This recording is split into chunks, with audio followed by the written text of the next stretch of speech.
you so much. I think this is the first session, and how's the energy, folks?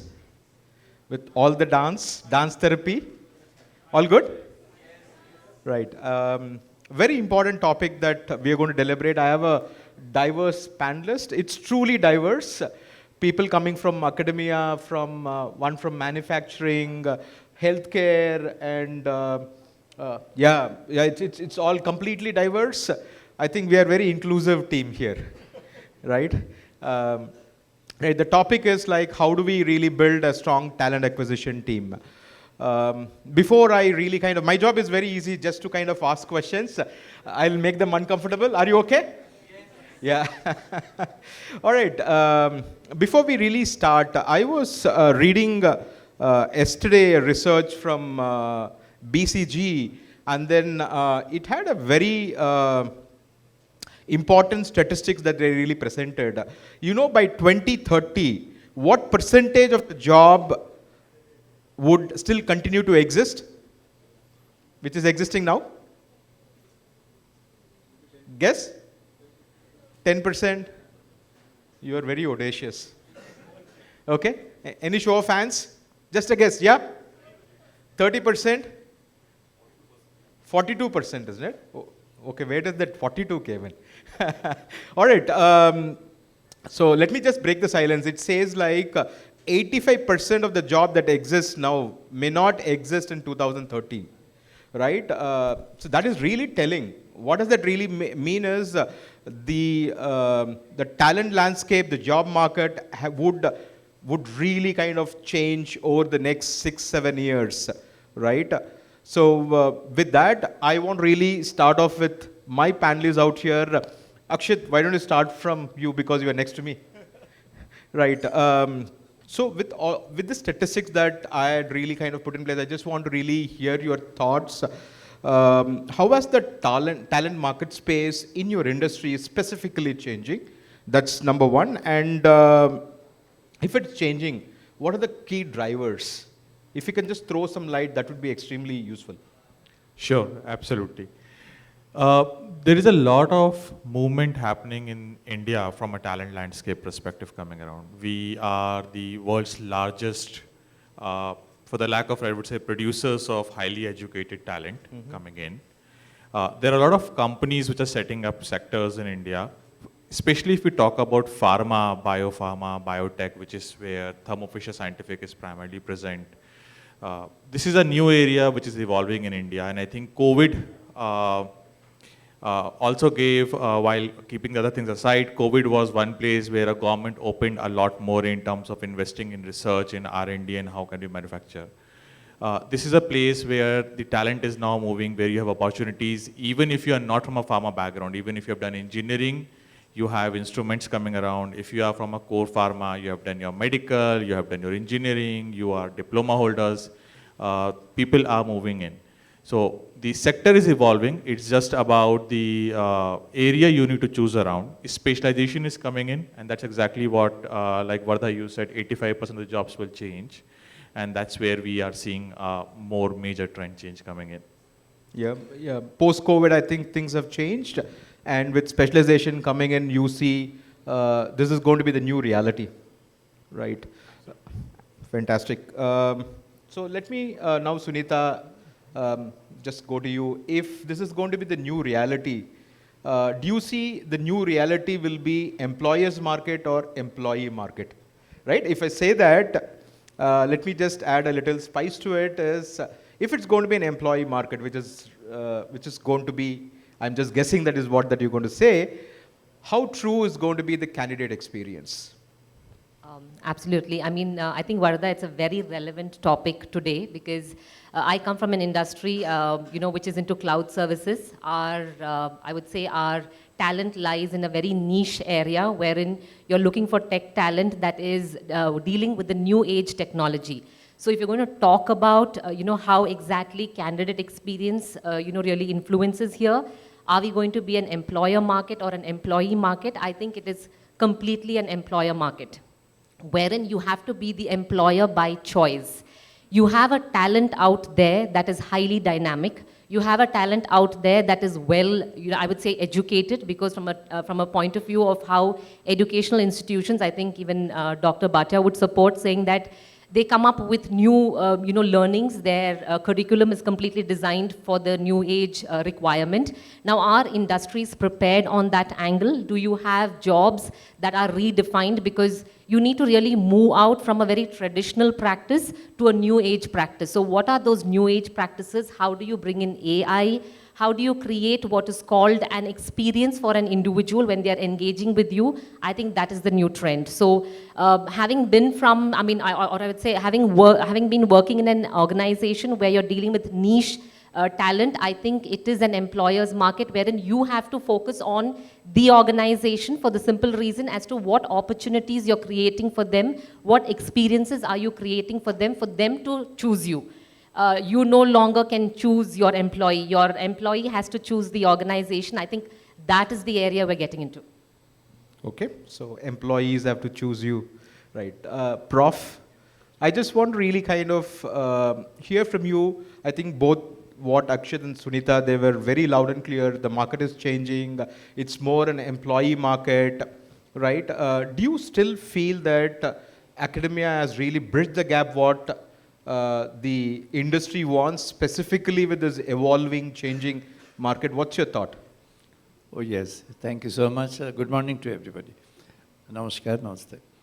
Actually, if you permit me, I'll just tell one incident. Just last month I was there in Denver addressing American Accounting Association for their annual gathering on a topic. They had invited me to speak on a topic of changing face of finance and accounting. Now there I had said that, finance and accounting should evolve itself and reinvent itself in the context of business, forgetting that it's finance, forgetting that it's the meaning accounting.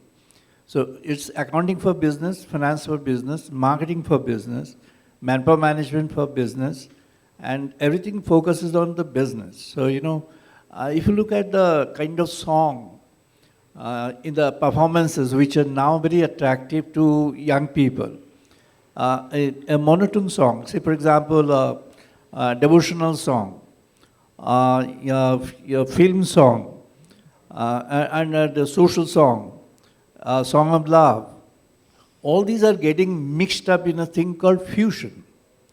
Now there's a new concept which is emerging, is a fusion. For example, technologists alone won't be able to handle AI, diversity of AI.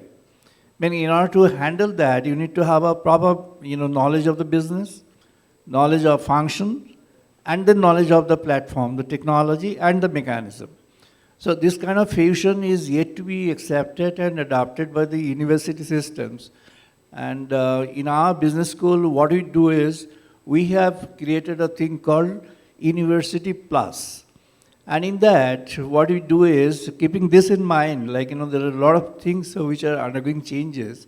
So we create a fusion, meaning with management with technology, technology with spirituality, spirituality with social concern with doing things in the society. We take care of street children of Kolkata. And that way, we try to create a fusion in the mind and consciousness of people, wherein the person understands that I am, yes, for a particular function, but I may be for any kind of different functions through a, diversification of myself. So that's what I think is, knowledge is also, going to be adaptive more than before. And the first point that you have initiated, I thank Mr. Bharatarajan that, you initiated with the point of the changing face of the demand and the positions in our country.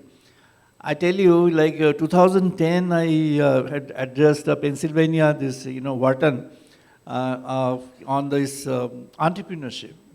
I was the opening speaker. And in there I had said that, making a nation is going to have an emerging dimension.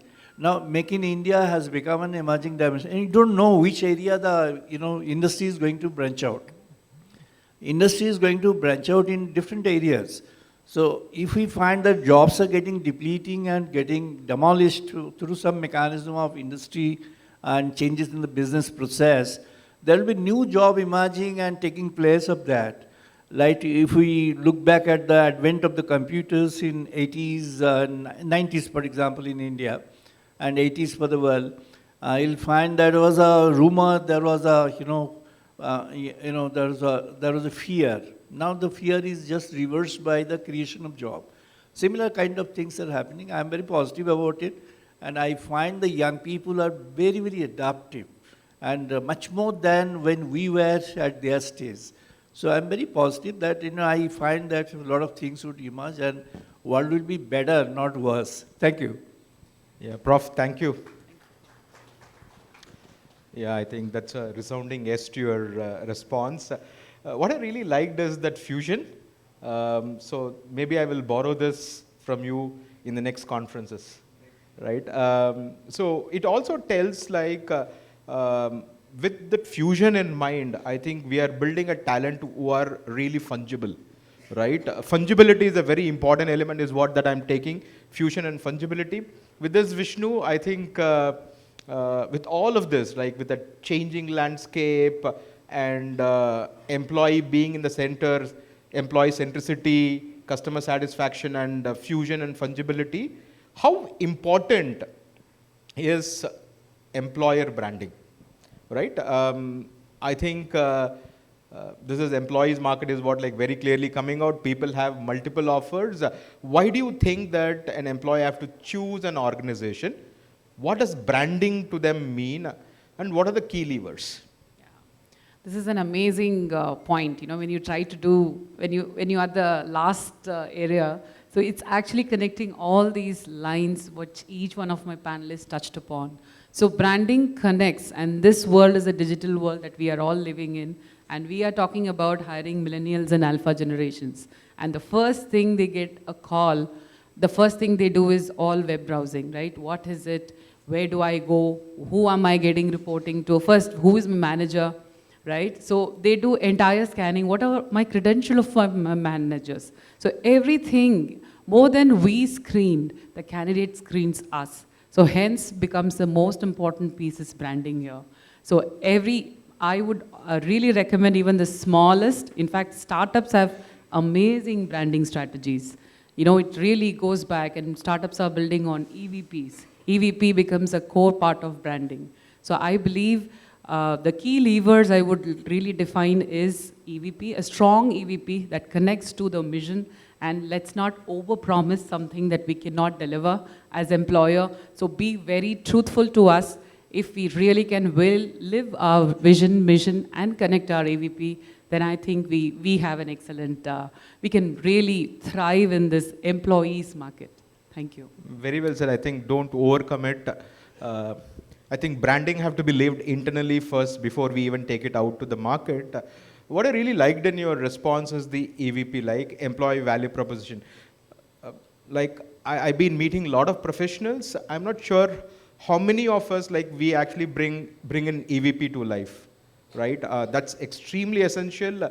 Basis that is what all our processes, policies should really revolve. Thank you so much, Akshat. You've been waiting for a while now. Right.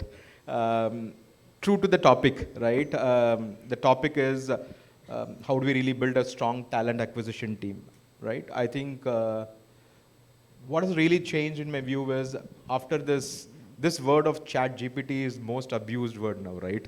Like we keep using everywhere. With generative AI coming in, with there are a lot of technologies that have really changed. What is your advice for TA function? How do you think they should probably like build their organization keeping this evolving space? I think you use the right word, technology changes that comes around, right? The generative AI, if you look around, primarily is more in terms of bringing in automation. An automation which can learn and then re-automate processes and things out there. From a TA function, let's look at the basic life cycle out there, right? Starting from writing a job description. which goes out where an employee will look out for a job, how can we make it gender neutral? How can we reduce the amount of bias that we may bring in from a job description perspective? There are tools which are already available in the market. Look at the interview process that we do around. How can we reduce the biases that we are bringing again in the interview part out there? Or even in the resume screening that the recruiter is doing around. It's not just a keyword search anymore. It's also about the sentiment that the person is having in. It's about the projects that the employee is bringing on board out there, right? So employees performa, employees profile is what is carrying out. Repeated task gets reduced, value-added task of talent acquisition, moving from an operation-based role to an advisory-based role is what the technology and the generative AI is providing as a landscape. And I think that's a big shift. Can I become a revenue enabler to a business than a cost center? And that's what generative AI and ChatGPT is allowing talent acquisition today to think and take a next step forward. Yeah, I think I completely agree with you. So what I really liked is like, are we very inclusive in our TA processes, right? Right from your JD to how do we really screen? Sometimes unconscious biases creep in, and that's where like your AI models can really help in. Being said that, can we leave everything to AI? I think we should have a fine balance between human decisions and AI. So I always say tech and the touch are the two sides of the same coin, right? So thank you. With that, Sunita, so we are moving into the world of inclusivity. And I strongly believe that we are living in an age of intent. It's all about the intent, right?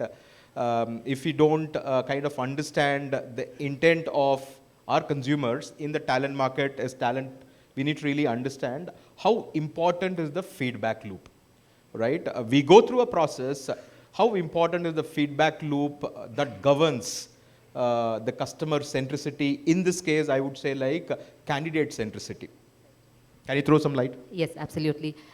See, I would say when you talk about this candidate centricity, when you talk about candidate experience, we are actually dwelling into a very qualitative space, something that is highly subjective, something that is totally dependent upon what kind of systems or process you build in your organization in order for a person externally to build their attitude, to get certain signals and cues from your organization in order to understand, or they will rather develop what is called preconceived perception, saying that this is the kind of organization I'm going to work in for. So I think as HR professionals, we need to understand that, identify those levers where I can actually fix feedback loops for my candidate experience, or how exactly I can capture and measure what attitude formations are taking place. To me, I believe technically, there are four, levers that you, or categories that you really need to pay attention to.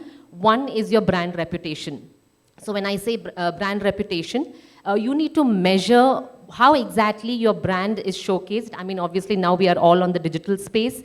How is your brand showcased on your digital space? How is your social medium communicating with a random individual outside who's trying to seek information about an organization? Secondly, you need to see what kind of technology are you utilizing. So obviously, we are talking about AI, we are talking about digital spaces of engaging with candidates. Now, is your digital space, I would say, maybe lucrative enough? Is it, let us say, advantageous enough for you to capture the entire experience or the connectivity with your candidate? So your technology that you're going to, inbuild in your entire process of hiring, you need to measure those aspects. Thirdly, I would say the most important aspect is your opportunity to perform. That is your hiring process. Now here you will, I would say you will fix a lot of feedback loops, your hiring process, from the time that you connect. A candidate either connects with you or you connect with the candidate. You build in survey mechanisms wherein you can capture the feedback. As I told you, experience is a very qualitative measure. I just have to get quick feedback from my candidate to know whether the experience that the person is undergoing is flawless, it is, it is timeless. One of the key factors, let me tell you, when it comes to candidate experience is the timeliness that you engage with them. I conduct, I have my opening conversation. How long, what is the period of engagement from the opening conversation to getting them to the interview, process. That timeliness, or let us say the timelines that you manage, is actually what defines your entire candidate experience. So if you have a feedback loop fixed exactly at your point of your hiring process and engaging with them, I think you'll be able to capture each element and create maybe a successful, candidate exposure. I think true to your profession, psychologist, you have actually like nailed it, and it's a timely fixture.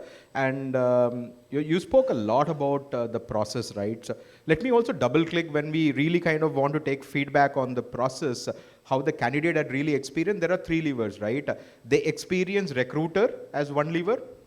Number two, the interviewer, and third, the process by itself. And if you can just have a specific scores on these three elements, then I think our actions can be really sharp. Things should not be hidden under the large candidate satisfaction score, then we are probably like clueless of what's really happening.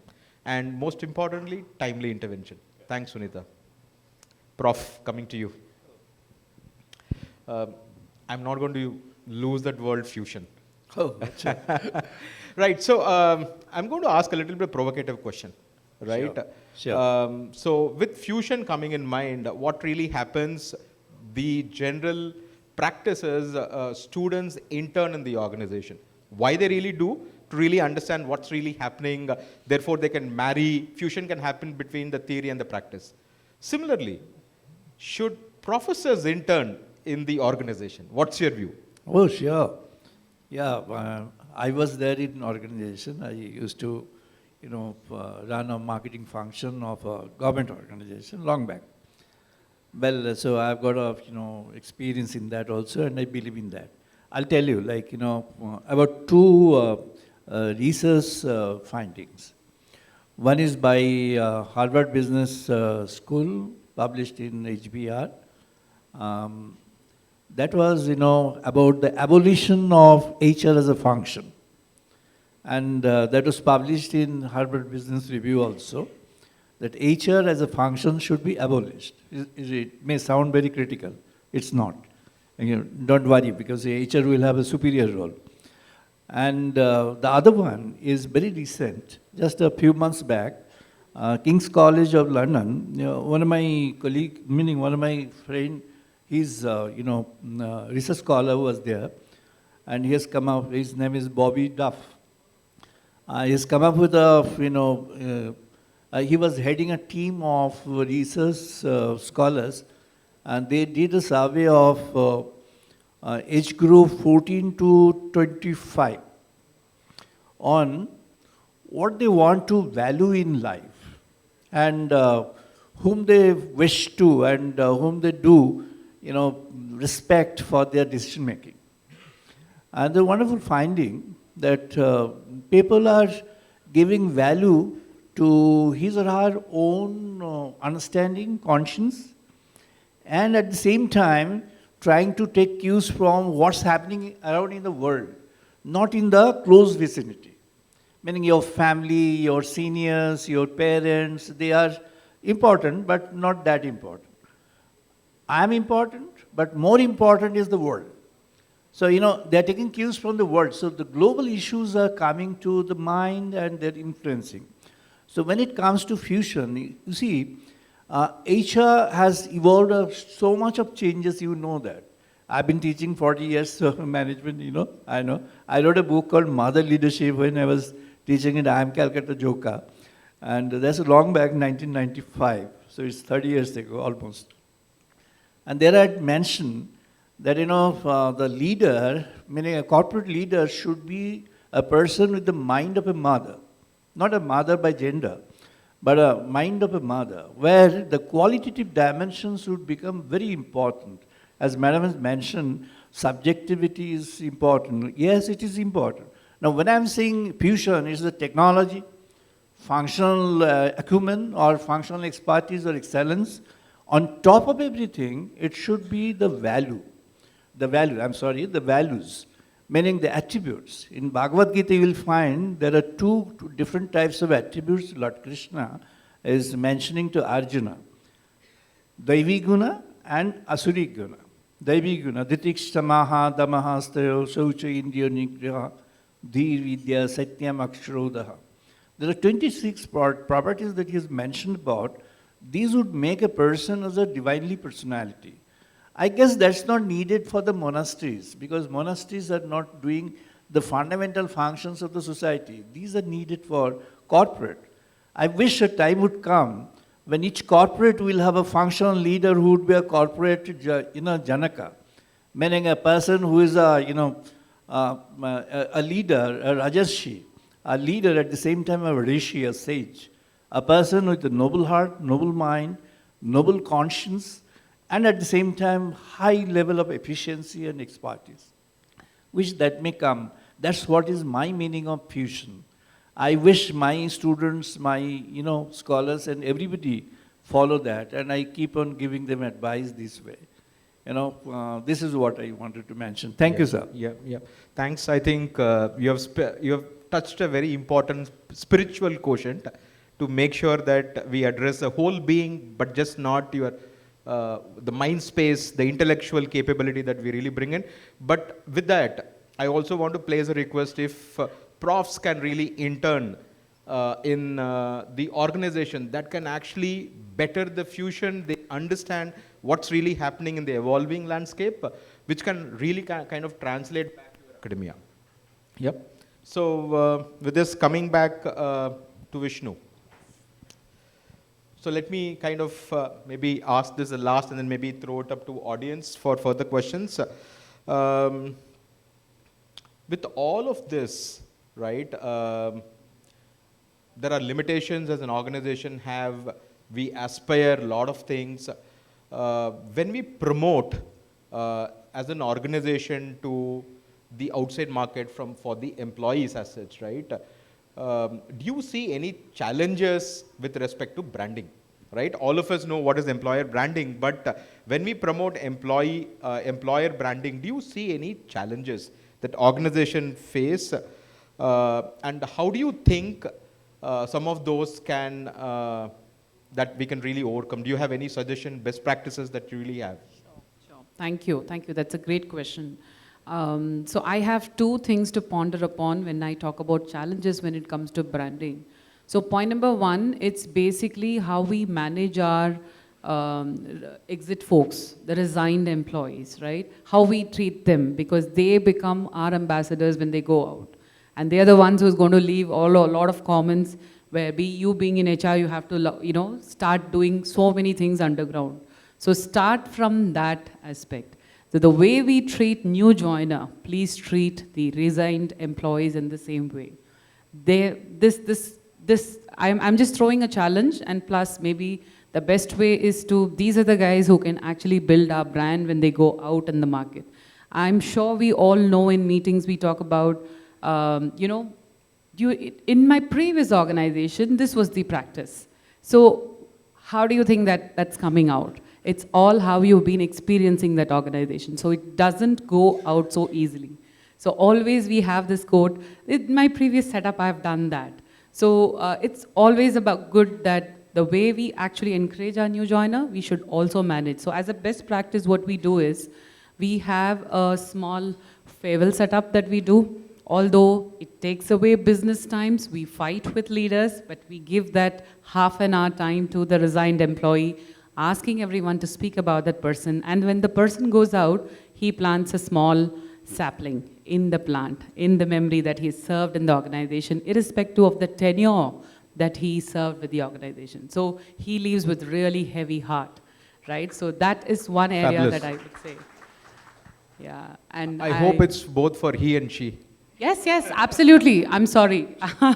It's for both. Any person who enters plants a sapling. Any person who leaves the organization plants a sapling. Treats them with both the areas. I think this is a unique practice that I have heard for the first time. One, it gives a sense of purpose. You are contributing to Mother Earth, right? I think that is fantastic. Hope it's not copyrighted.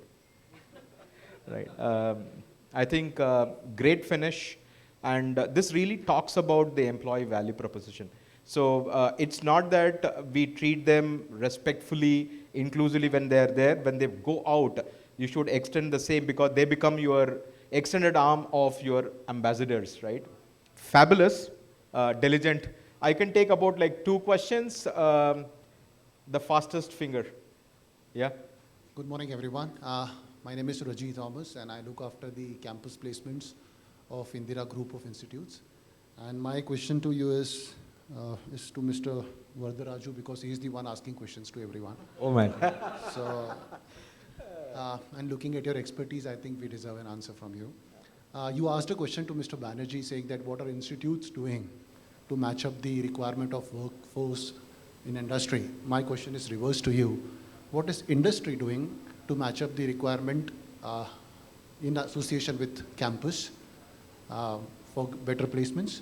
And the reason I'm asking the question is because recent in one of our events, we have a guest and he came to our campus in one of the weekdays. And he said very clearly that time has come that I should spend weekdays with the youngsters, not only weekends. So what is your take? Yeah, I think very important. It's both ways, right? It's not like you need to have both the hands come together to kind of make a good music, right? So let me just answer your question. So gone are those days where the campus recruitment were very traditional. You go to a campus, get to a day zero, and then you really hire. So, and then you train them. So then there were version controls. I can talk about what Flipkart that we have really done.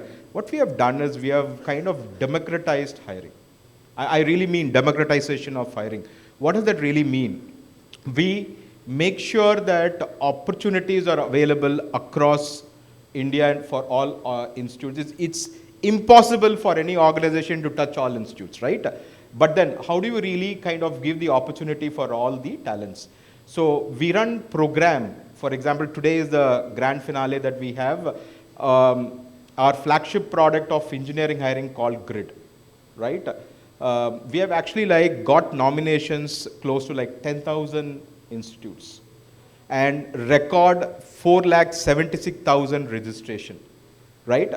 They come and participate. What is this is, they don't come and participate for a very hypothetical problem. It's a business problem statement, case studies that we really give them. It's a team that they have to really come together, solve, and they have to really present. And there are kind of, in the end, you have those finalists where about like 20 teams, they really kind of, we invite them to the organization where in front of our business leaders, they come and kind of present those real-time problem solutions, right? What happens? There are 2 things. 1, you touch broad base of talent, give them the opportunity. 2, is they solve the real-time problem statement, not hypothetical. 3rd, is they kind of have an opportunity, those finalists, to come and present in front of our top leadership team. It's not just evaluation, but they're also been given feedback. They've been kind of mentored later. Irrespective whether they get placed, not placed, a different thing, but here is an opportunity that we touch. That's one example.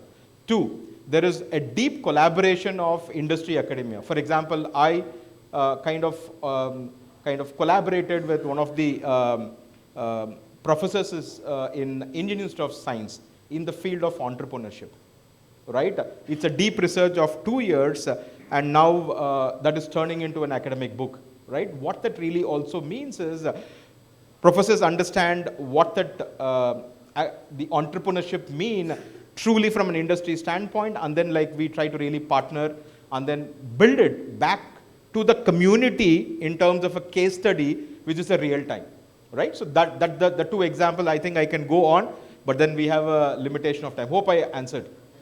Thank you very much. Thank you. Right, one last question and then we can stop. Yes, gentleman from there. Check. Hello. Hi, Amitesh here. So I run a firm called Recro. So we are into tech hiring, and we have around 40 TA folks that help a lot of these firms in solving their tech hiring issues, right?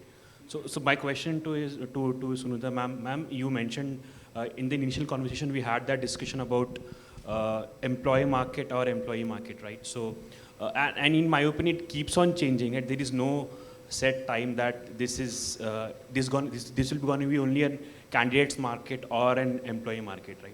So and there are transitions happening. So what in your opinion are the signs of these transitions? Because we are facing multiple transitions in a very short period of time, right? During COVID, it was completely a candidates market where a lot of folks like us were struggling to get candidates at the right time, at the right price, in the right quantity, right? And now things are slowly changing where the market is slowly shifting to, to employers, right?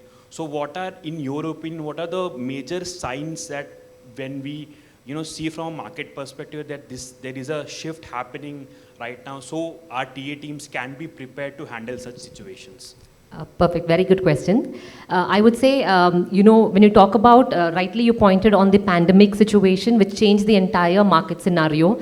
I would say don't focus on whether it is an employer or an employee market. Rather, look at what are the technological advances that is happening. Because during the pandemic, I think what came to the forefront is how do I engage with the people who I'm working in my organization. Now, obviously, the way I work with people in the organization will influence who are going to come and join into your organization. Because with the whole concept of brand and, brand reputation, your digital presence, you already create a kind of an existence of yourself. Now, when it comes to understanding what is going to happen in the future, how will TA professionals be prepared in order to cater to, providing candidates to an organization, I would say it all depends upon how technology is advancing.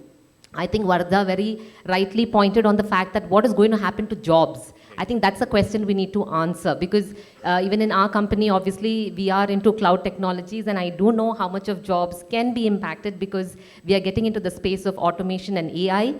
Obviously, there is a huge job change. So I would say first understand your technology market because that is something that is going to take a very drastic shift, and that's where the colleges have to be prepared when it comes to how you are actually keeping your students, let us say, prepared from the forefront of what market is going to give you, especially from a technology angle.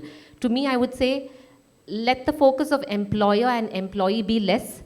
Employers should be prepared with what kind of jobs they are going to create because for the simple reason automation can make certain jobs completely redundant. Colleges needs to be prepared that you are actually having a deficit in the market. Employers are going in a direction where technology is advancing. Colleges, are they prepared with that technological advancement? I think that is the gap we need to fill. So for a TA, a firm which is going to fill these two gaps, see where I can bridge the two. That is, can I have technology ready, maybe candidates that you all, engage with, prepare them for the market. The market is all about technology changes. That's it. Thank you. Thank you. I think we are on time. Thank you so much, panelists. I think it's a diverse set. I think they shared pearls of wisdom. Lovely audience. Wishing you rest of the day with a lot of wisdom. Thank you.